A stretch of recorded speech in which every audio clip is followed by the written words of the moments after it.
حدیث میں آتا ہے کہ اگر تم نماز پڑھ رہے ہو اور تم یہ دیکھو کہ کوئی شخص تمہیں دیکھ رہا ہے تو تم سجدہ لمبا کر دو تو یہ شرک ہے۔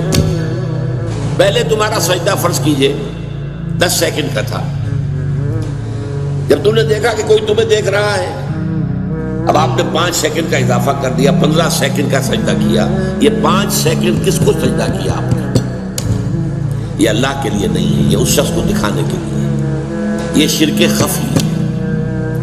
ظاہر بات ہے کہ اس کو ہم دیکھ نہیں سکتے، اس پر فتویٰ نہیں لگ سکتا، یہ دل کا معاملہ ہے، اندر ہی اندر کا معاملہ ہے۔ اس میں صرف سمجھایا جائے گا کہ دیکھو بھائی یہ بھی شرک ہے۔ حضور نے فرمایا کہ شرک خفی کو پہچاننا اتنا مشکل ہے جتنا کہ کسی گھپ اندھیری رات کے اندر کسی سیاہ پتھر پر چلنے والی سیاہ چیونٹی کو دیکھنا مشکل ہے۔